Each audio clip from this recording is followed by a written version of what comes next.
नमस्कार, आप देख रहे हैं रफ्तार मीडिया। मैं आपके साथ प्रियंका मलिक। हाजिर उत्तराखंड की तमाम छोटी बड़ी खबरें लेकर खबरों का रुख करेंगे, लेकिन सबसे पहले एक नजर डाल लेते हैं इस वक्त की हेडलाइंस पर। उत्तराखंड भाजपा की बड़ी बैठक, केंद्रीय मंत्री मनोहर लाल खट्टर हुए शामिल। पार्टी के आगामी कार्यक्रमों पर हुई चर्चा। सीएम धामी के विकास कार्यों पर फिर से जताया भरोसा। लोकसभा चुनाव में मिली हार की समीक्षा के लिए कांग्रेस ने किया फैक्ट फाइंडिंग कमेटी का गठन।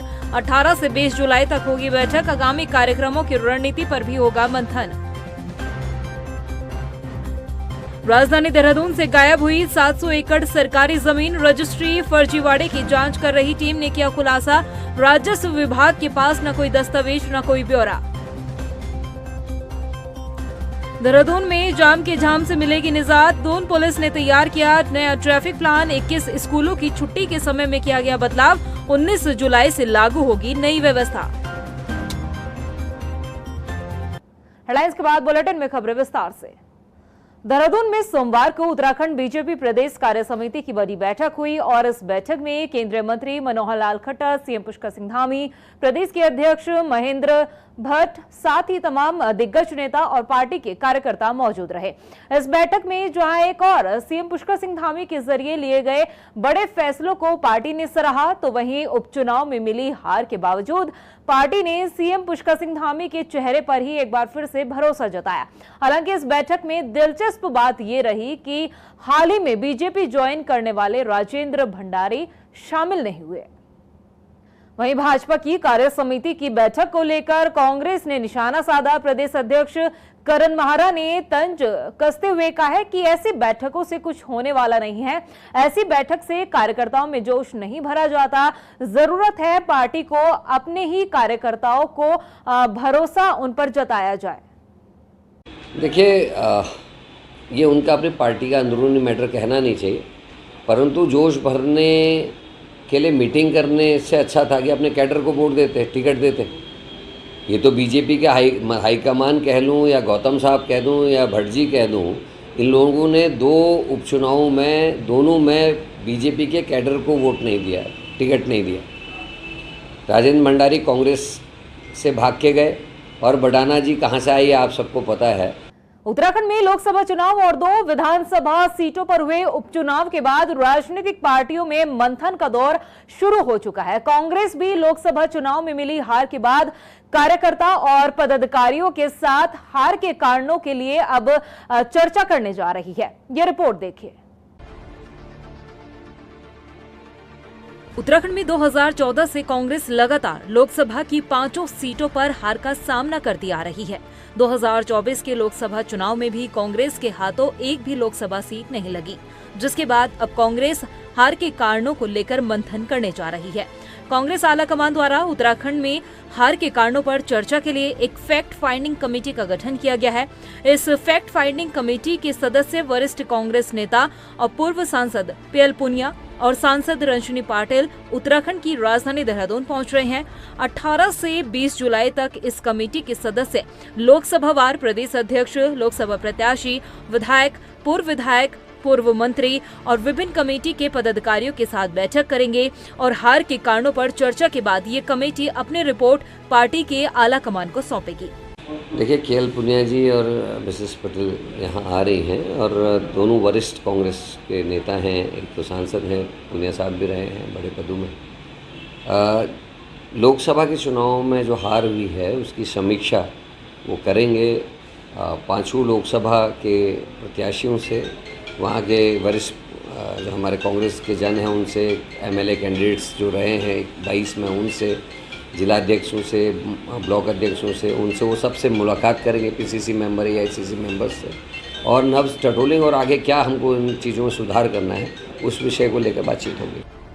हाल ही में हुए 2 विधानसभा सीटों पर उपचुनाव के बाद उत्तराखंड में निकाय और पंचायत चुनाव होने जा रहे हैं, इसलिए ये बैठक हार के साथ अगली रणनीति के लिए महत्वपूर्ण मानी जा रही है।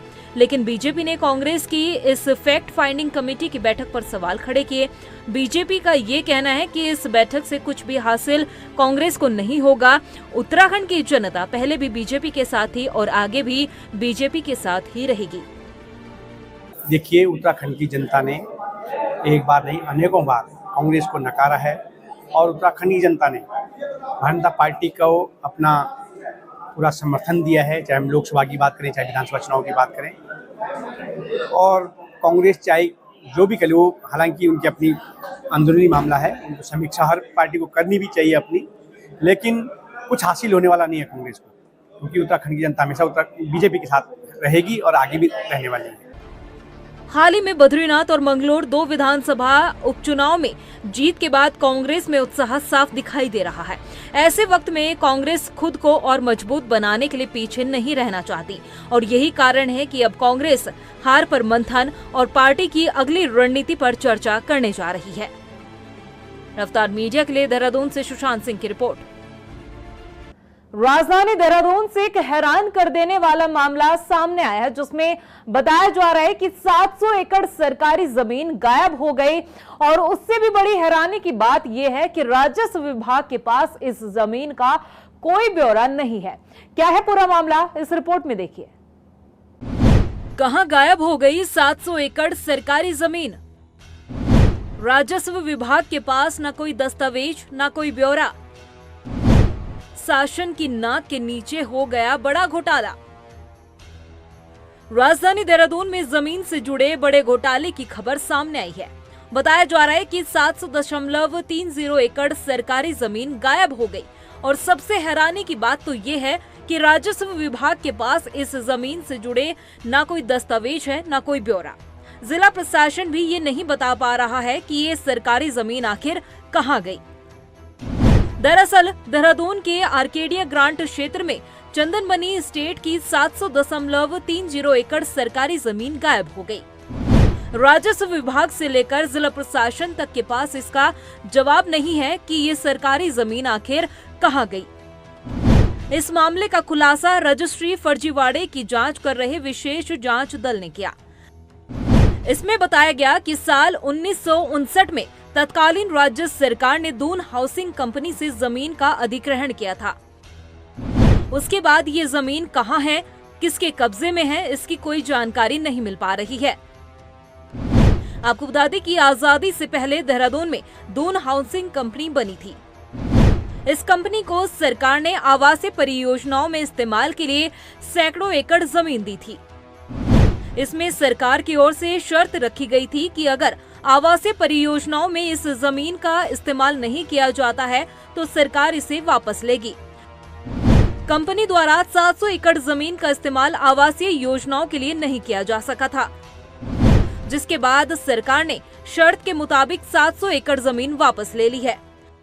लेकिन सीएम पुष्कर सिंह धामी के निर्देश पर रजिस्ट्री फर्जीवाड़े की जांच कर रही एसआईटी की रिपोर्ट ये बताती है कि प्रदेश में निहित होने के बाद चंदनबनी एस्टेट की 700 एकड़ जमीन पर अधिकारियों ने कब्जा लिया या नहीं, ये अभी तक डीएम कार्यालय या तहसील सदर कार्यालय की ओर से स्पष्ट नहीं किया गया है।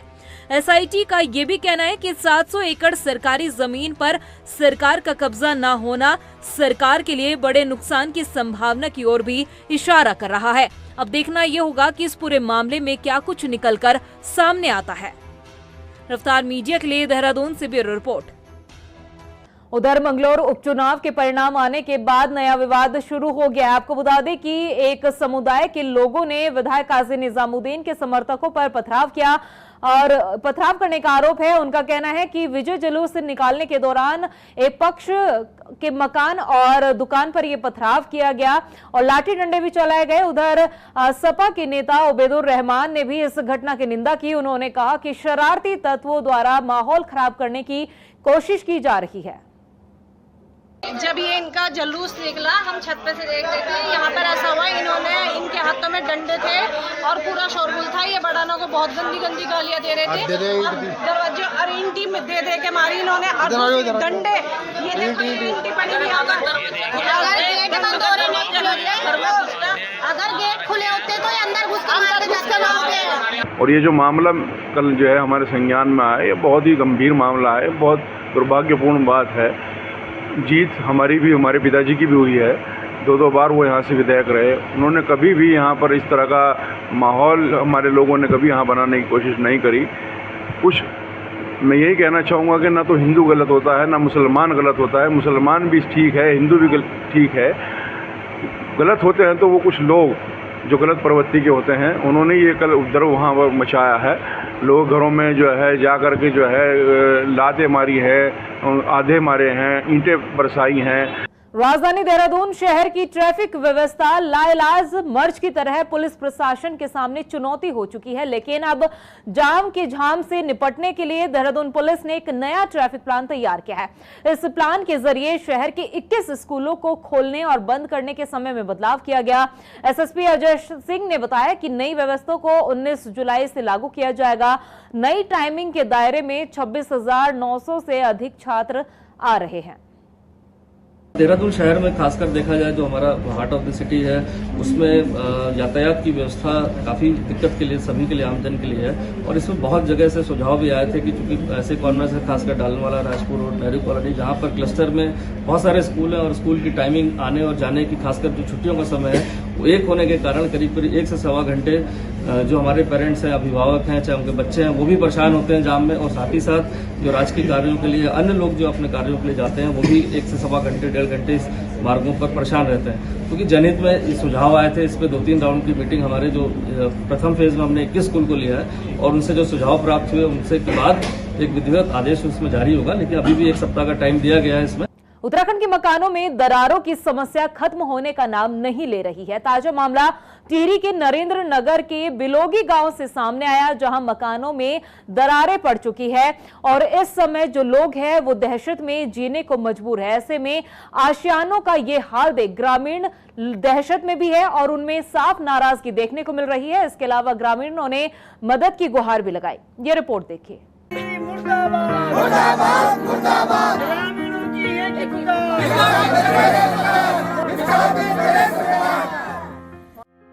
ये तस्वीर है नरेंद्र नगर के बिलोगी गांव की और ये आवाज उन लोगों की जिनके आशियाने और खेत खलियान गहरी दरारों से पटे हुए हैं, जो इन दिनों दहशत में जी रहे हैं और डर है सर से छत के उजड़ जाने का। बता दें कि ग्रामीण घरों की दशा का जिम्मेदार ऋषिकेश कर्णप्रयाग रेलवे परियोजना को ठहरा रहे हैं। लोगों का कहना है कि रेलवे लाइन को बिछाने के लिए बनाई जा रही टनल में हो रही हैवी ब्लास्टिंग से उनके मकानों को नुकसान पहुंच रहा है। ग्रामीणों की माने तो उन्होंने अपने मकानों के इस हाल को लेकर जिला प्रशासन के अलावा रेलवे विकास निगम को फरवरी महीने में सूचना दी और बावजूद इसके अधिकारी ने अब तक कोई सुध लेना जरूरी नहीं समझा। धमाके हो रहे, सारे मकान हिल रहे लोगों के, लेकिन हमने सरकार को चिट्ठी भेजी थी फरवरी में, तो सरकार का कोई नुमाइंदा आने आना रेल विकास निगम का कोई नहीं आया देखने के लिए। अब हम मजबूर हैं कि हम क्या करें, हम सरकार आए तो नहीं है तो हम आंदोलन के लिए मजबूर हैं। हम आंदोलन करेंगे, हम सड़क पर बैठेंगे। कोई हमारी सूद लेने के लिए तैयार नहीं। हमने जगह जगह पहले 3-4 महीने पहले लेटर दे चुके हैं उप जिलाधिकारी को, जिलाधिकारी को, और अपने माननीय मंत्री जी के पास भी गए थे। उन्होंने भी उस समय हमारे सामने बात रखी थी, लेकिन हमारे पास कोई भी हमारी सूद लेने यहाँ पे नहीं आया। और हम तो जाएँ कहाँ, हमें जो अब मजबूरन हमें धरने पर बैठना पड़ेगा। आक्रोशित लोगों ने बताया कि रेलवे परियोजना के खिलाफ नहीं है और न ही पहाड़ों पर हो रहे विकास कार्यों का विरोध कर रहे हैं।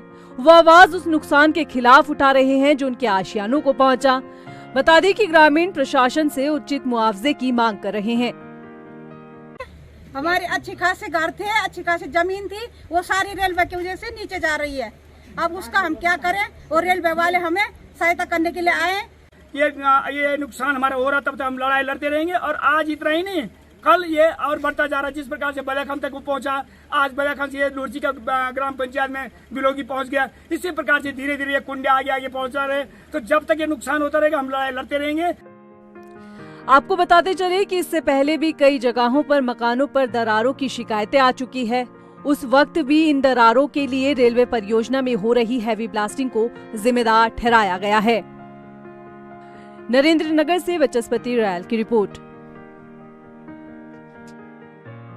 और अब बात करते हैं उत्तराखंड के मौसम की। मौसम विभाग ने उत्तराखंड के लिए पूर्वानुमान जारी किया है। मौसम वैज्ञानिक रोहित थपलियाल के मुताबिक राज्य के कई जिलों के लिए 18 जुलाई तक भारी बारिश की संभावना जताई गई है। खासकर कुमाऊं मंडल में मूसलाधार बारिश का अंदेशा जताया गया है। तो वहीं मौसम विभाग ने पहाड़ों पर सफर करने वाले यात्रियों से भी सावधानी बरतने की अपील की। आपको बता दें कि चारधाम यात्रा में आ रहे श्रद्धालुओं से भी मौसम का अपडेट लेकर ही यात्रा करने की सलाह दी जा रही है। और 16 तारीख में जो है उत्तराखंड में अनेक स्थानों पे हल्की से मध्यम वर्षा की संभावना है। साथ ही जो पर्वतीय ज़िले हैं वहाँ पर कहीं कहीं भारी वर्षा भी मिल सकती है। तो इसमें खास करके जैसे पिथौरागढ़, बागेश्वर, नैनीताल, चंपावत या पौड़ी, देहरादून जनपद है इनमें। उसके बाद 17-18 में जो है थोड़ी सी एक्टिविटी बढ़ने की संभावना लग रही है। तो इसमें जो है अधिकांश स्थानों पे उत्तराखंड में जो है हल्की से मध्यम वर्षा मिलने की संभावना है। साथ ही जो पर्वतीय क्षेत्र है वहाँ पर कहीं कहीं भारी वर्षा मिल सकती है, जबकि जो पिथौरागढ़, बागेश्वर जनपद है वहाँ कहीं कहीं भारी से लेके बहुत भारी वर्षा मिलने की संभावना है। हल्द्वानी कालाडूंगी स्टेट हाईवे में वन वे पर यात्रा सुचारू कर दी गई है। आपको बता दें कि पिछले दिनों कुमाऊं मंडल में हुई भारी बारिश की वजह से चलकुआ के पास हाईवे का एक बड़ा हिस्सा पानी में बह गया था, जिसकी वजह से यातायात पूरी तरह से बाधित हो गया। हालांकि पीडब्ल्यूडी ने मरम्मत कर एक बार फिर से इस हाईवे पर वन वे यातायात शुरू किया है। 6 तारीख को जो वर्षा हुई थी, अधिक वर्षा होने के कारण ये पुल जो है क्षतिग्रस्त हो गया था, और जिस कारण देखते हुए प्रशासन ने छोटे वाहनों को ग्राम सभा विद्रामपुर से होते हुए ग्राम सभा रामपुर से मुख्य मार्ग में निकाला जा रहा था, जिससे जनता काफ़ी परेशान थी, बहुत ज़्यादा परेशान थी। लेकिन वो दिन जो है बड़े वाहनों को आज मुख्य मार्ग से जाने दिया गया है।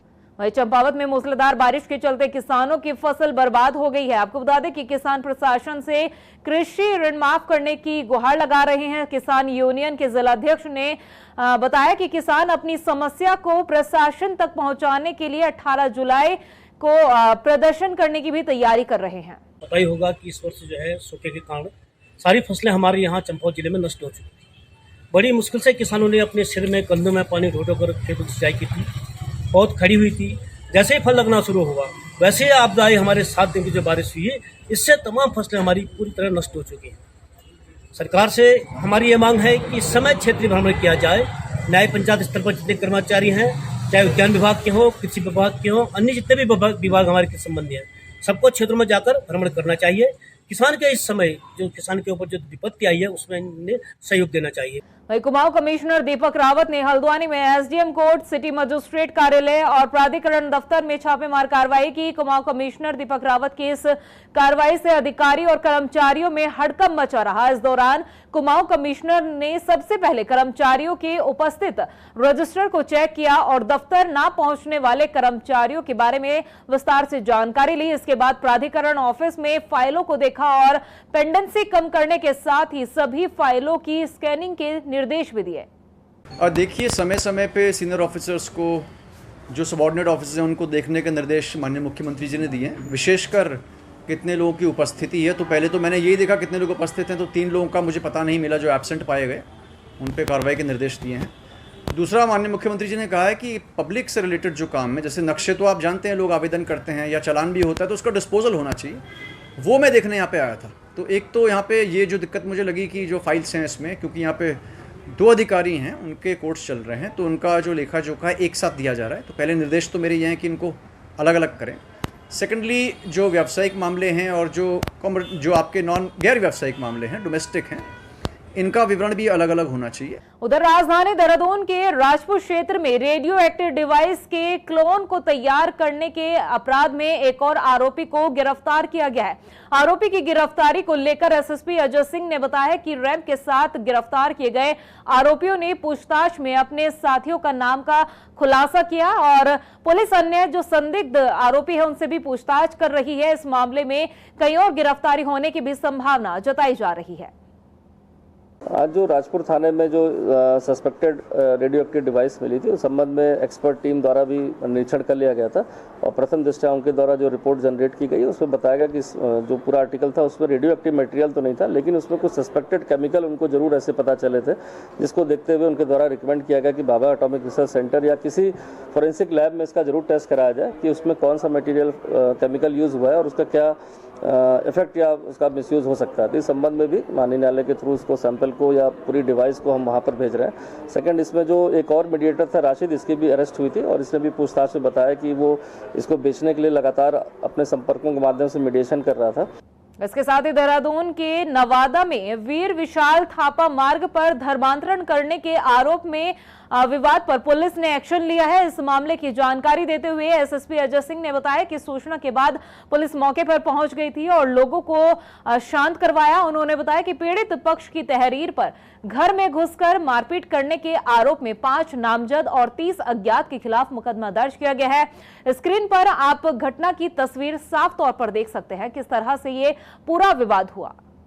कल ये नवादा क्षेत्र जो थाना नेहरू कॉलोनी था उसमें एक शिकायत कर आई थी जिसमें बताया गया कि वो वादनी द्वारा कि वो अपने घर में अपने महिला मित्र के साथ और दोस्तों के साथ बैठे थे वहाँ पर और उस दौरान धार्मिक आरोप लगाकर के धर्म परिवर्तन हुआ। इसको लेकर काफ़ी सारी भीड़ उनके घर में घुस गई और उनके साथ बदतमीजी करी और मारपीट करी। इस सूचना के आधार पर जब पुलिस वहाँ पहुंची तो कोई प्रथम दृष्टया ऐसा कोई धर्मांतरण या कोई ऐसी चीज़ वहाँ साक्ष्यों में नहीं मिली और उनके द्वारा जो शिकायतकर्ता उनके द्वारा बताया गया कि वह किसी रिलीजन में विश्वास रखते हैं और अपने दोस्तों मित्रों के साथ बैठकर उस पर अपनी वो चर्चा करते हैं। और इसको देखते हुए जिस तरह से वहाँ पर अराजक तत्वों द्वारा जो घुसकर महिला के साथ बदतमीजी की गई और तोड़फोड़ की गई घर के अंदर, उस पर सभी अभियुक्तों को जो नेम्ड थे उनके खिलाफ मुकदमा पुलिस ने दर्ज कर लिया है। वहीं हल्द्वानी में 11 जुलाई की देर रात खड़े नाले में बहे शख्स का शव जयपुर बीसा के पास जंगल में मिला है। सूचना के बाद मौके पर पहुंची पुलिस ने शव को कब्जे में लेकर पोस्टमार्टम के लिए भेज दिया। आपको बता दें कि पिछले दिनों उत्तराखंड के साथ ही हल्द्वानी में भारी बारिश हुई थी और उसी दौरान इस युवक के लापता होने की खबर मिली थी। तब से ही युवक की तलाश की जा रही थी, लेकिन अब जाकर युवक का शव मिला है और शव की शिनाख्त के लिए परिजन बुलाए गए जिन्होंने उस शव की शिनाख्त की है। एक व्यक्ति जो कि देवखड़ी नाले से के करीब बह गया था, उसकी आज शव बरामद हुआ है। वो हल्दी चौड़ के पास एक गांव है जयपुर विशा, वहाँ पर जंगलों में उसका शव बरामद हुआ है। 5 दिन की खोजबीन के बाद उसको फिर अब यहाँ लाया गया है, मोर्चे लाया गया है। जो भी कार्रवाई है वो की जा रही है।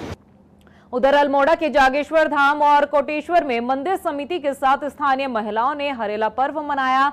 आपको बता दें कि ग्रामीणों ने वन विभाग के सहयोग से क्षेत्र में 29 देवदार, बांज, बुरांस सहित चौड़ी पत्ती के पौधों का रोपण किया। ग्रामीणों ने बताया कि क्षेत्र में लगातार बढ़ रहे तापमान और पेयजल किल्लत को दूर करने के लिए वृक्षों को लगाने का आह्वान भी किया और हरेला पर्व हम सभी को मनाना चाहिए, इसके लिए भी सभी लोगों को जागरूक किया गया। आज हम जागेश्वर क्षेत्र की सारी महिलाएं यहाँ पौधारोपण के लिए आई हैं। इस बार जागेश्वर क्षेत्र में पानी की बहुत ज़्यादा समस्या हुई, गर्मी भी बढ़ गई थी, तो इसलिए हम सारी महिलाओं को यहाँ पौधारोपण के लिए लाए हैं। वन महोत्सव होता है हमारा 1 जुलाई से शुरू हो जाता है और ये इसके बाद 16 या कभी किसी वर्ष में 16 तारीख को, किसी वर्ष में 15 तारीख को हरेला महोत्सव के तौर पर हम लोग पौधारोपण करते हैं। उधर लोहाघाट के डिग्री कॉलेज के पास बाइक सवार 50 मीटर गहरी खाई में जा गिरा। बताया जा रहा है कि इस हादसे में युवक को काफी गंभीर चोटें आई है। राहगीरों की माने तो युवक गाड़ी चलाते समय फोन पर बातचीत कर रहा था और उसी दौरान ये हादसा हुआ और गाड़ी उसके अनियंत्रण होकर गहरी खाई में जा गिरी। फिलहाल बताया जा रहा है कि युवक की जान बच गई है। वहीं लक्सर में पुलिस ने चेकिंग के दौरान युवक के पास से देसी तमंचा और जिंदा कारतूस बरामद किया है। क्षेत्र में पुलिस आपराधिक गतिविधियों में शामिल आरोपियों के खिलाफ लगातार अभियान चला रही है और इस अभियान के दौरान ही पुलिस के मुताबिक पकड़ा गया आरोपी बड़ी घटना को अंजाम देने की फिराक में था। प्रदेश की खबरों में इतना ही, फिर हाजिर होंगे कुछ खास खबरों के साथ। तब तक के लिए मुझे दे इजाजत, नमस्कार।